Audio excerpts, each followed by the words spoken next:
तो my dear students, so welcome back. I hope you all are fine. तो आज हम करेंगे क्लास 7 की दोनों वर्कशीट जो है बच्चों, आपकी एक हिंदी की वर्कशीट है, सोशल साइंस की, दोनों ही इसी वीडियो में करने वाले हैं बच्चों। आपने कहीं नहीं जाना, इसी वीडियो में बने रहना है। दोनों वर्कशीट में आपको इसी वीडियो में कराऊंगी, ठीक है बच्चों। तो वर्कशीट नंबर है आपकी 27, डेट है 3 नवंबर, ठीक है बच्चों। तो चलिए करते हैं स्टार्ट। मुगल साम्राज्य।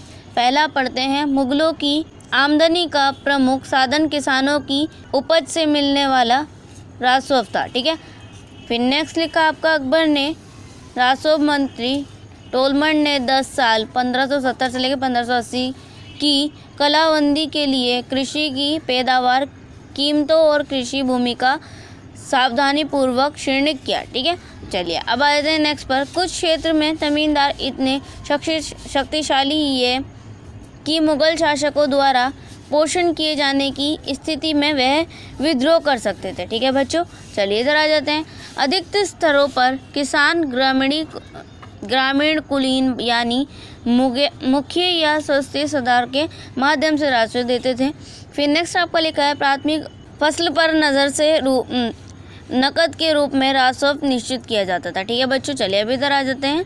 कभी कभी एक जाति के जमींदार और किसान मुगल सर के खिलाफ मिलकर विद्रोह कर देते थे, ठीक है। चलिए थर्ड पॉइंट है हमारा, राजस्व मादे के लिए चाहे वे स्थायी ग्राम के मुख्य हो या फिर शक्तिशाली सरदार हो, मुगल एक ही शब्द जमींदार का प्रयोग करते थे, ठीक है। चलिए अभी इधर आ जाते हैं। प्रत्येक सूबे यानी कि प्राप्ति को राजस्व मंडलों में बांटा गया और प्रत्येक की हर फसल के लिए राजस्व द्वार की अलग सूची बनाई गई। राजस्व प्राप्त करने के लिए इस व्यवस्था को जब्त कहा जाता है। ये बच्चों आपने ध्यान रखना है यहाँ पर, ठीक है। जब्त व्यवस्था उन स्थानों पर प्रचलित थी जहाँ पर मुगल प्रशासनिक अधिकार भूमि का निरीक्षण करते थे और सावधानीपूर्वक उनका हिसाब कर रख सकते थे।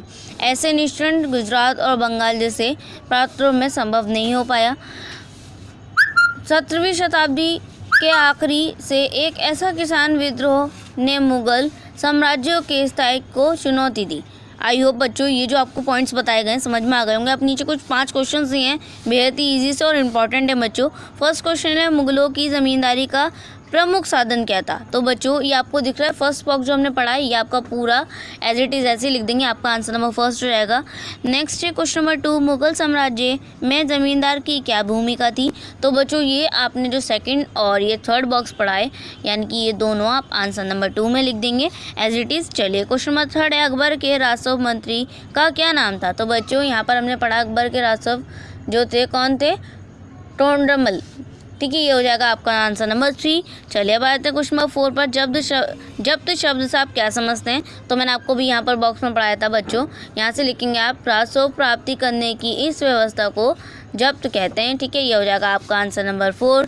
चलिए अब क्वेश्चन नंबर 5 है, जब्त व्यवस्था कहाँ अधिक प्रचलित थी? ठीक है। चलिए तो ये आपका लास्ट जो पैराग्राफ है ये हो जाएगा आपका आंसर नंबर 5। चलिए नेक्स्ट वर्कशीट देख लेते हैं बच्चों।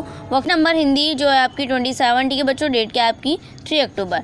चलिए विद्यार्थी के नाम में आपका नाम आएगा, कक्षा अध्यापक में आपकी टीचर का प्यार है बच्चों। पिछले कार्यपत्रक में हमने सर्वनाम के प्रथम भेद पुरुषवाचक सर्वनाम के बारे में जाना था। आज हम सर्वनाम के बाकी भेदों को सीखेंगे, है ना बच्चों। चलिए नेक्स्ट लिखा है आपका, निश्चयवाचक सर्वनाम क्या होता है? वह सर्वनाम शब्द जो किसी निश्चित वस्तु या व्यक्ति की ओर संकेत करते हैं उन्हें निश्चयवाचक सर्वनाम कहते हैं। जैसे वह, यानी कि वह बच्चों ये आपका रेड क्या हुआ है, यानी कि ये यहाँ पर क्या है? सर्वनाम है, ठीक है। चलिए अब मैं आपको आगे बताती हूँ। वह देखो मेरी पेंसिल, अरे यह तो अपना सुरेश है, यानी कि वह और यह आप देख सकते हैं किसको मिड पॉइंट किया है इसने? एक निश्चय सर्वनाम, यानी कि किसी वस्तु या फिर व्यक्ति को, यानी कि वह मेरी पेंसिल को इसने पॉइंट आउट किया है। फिर उसके बाद यह जो है इसने व्यक्ति को पॉइंट आउट किया है। नेक्स्ट लिखा है आपका, अनिश्चयवाचक सर्वनाम, वह सर्वनाम शब्द जो किसी व्यक्ति या वस्तु की ओर संकेत करती है किंतु उनके बारे में स्पष्ट रूप से पता नहीं होता, उन्हें अनिश्चयवाचक सर्वनाम कहते हैं। जैसे दाल में कुछ गिर पड़ा, यानी कि कुछ जो है बच्चों कुछ गिर पड़ा, कुछ गिर पड़ा ये तो निश्चय है, लेकिन क्या गिरा है ये नहीं पता। ठीक है, उसके बाद है दरवाजे के पीछे कोई छुपा हुआ है। अब कोई छुपा हुआ है, कौन छुपा हुआ है ये तो नहीं पता ना, तो इसलिए यहाँ पर यूज़ किया गया कोई। चलिए नेक्स्ट है आपका प्रश्नवाचक सर्वनाम।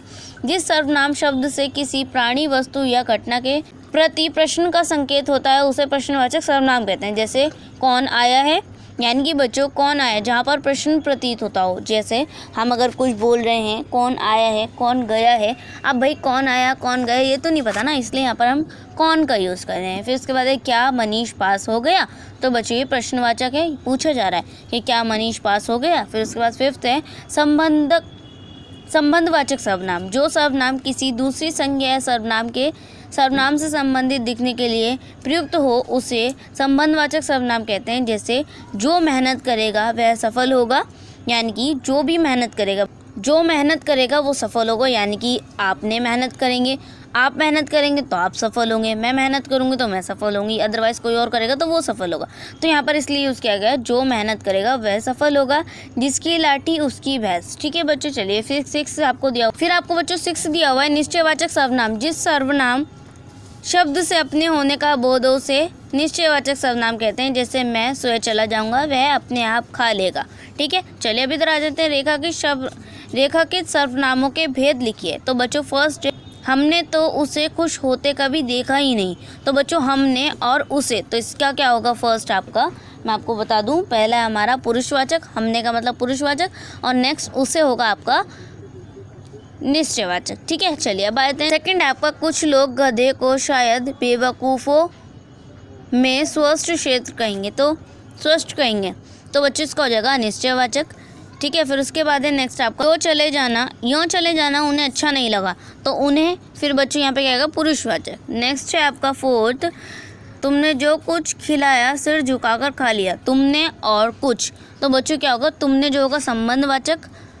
ठीक है, चलिए नेक्स्ट है हमारा वह बहुत धीमा बोलता है, तो वह, तो इसमें क्या होगा बच्चों हमारा संबंधवाचक। ठीक है, चलिए अब आ जाते हैं नेक्स्ट पर, पुराना सामान मेरे काम आ जाता है, मेरे, तो इसके अंदर क्या होगा बच्चों पुरुषवाचक। ठीक है, नेक्स्ट है हमारा जिसमें कभी हमारी पलटन रहा करती थी, तो हमारी, यानी कि बच्चों क्या होगा हमारा पुरुषवाचक और संबंधवाचक। ठीक है, चलिए उसके बाद है आप खुद जाकर ला सकते हो, आप और खुद क्या होगा ये बच्चों निजवाचक। ठीक है, यही सबसे अच्छी जगह है, तो यही क्या होगा बच्चों हमारा निश्चय। ठीक है, फिर उसके बाद है दरवाजे पर कौन खड़ा है, तो ये होगा हमारा प्रश्नवाचक। उसके बाद है चाय में कुछ गिर गया है, तो ये होगा निश्चयवाचक, गिरा है लेकिन ये नहीं पता क्या गिरा है। उसके बाद है हमारा मैं अपने आप चला जाऊंगा, तो बच्चों क्या होगा निजवाचक। फिर उसके बाद है इधर आइए, तो बच्चों इसमें क्या होगा निश्चयवाचक। तो बच्चों ये थी आपकी आज की दोनों वर्कशीट, मैंने हिंदी की भी और सोशल साइंस की दोनों वर्कशीट आपको करा दी है। आई होप आप लोगों को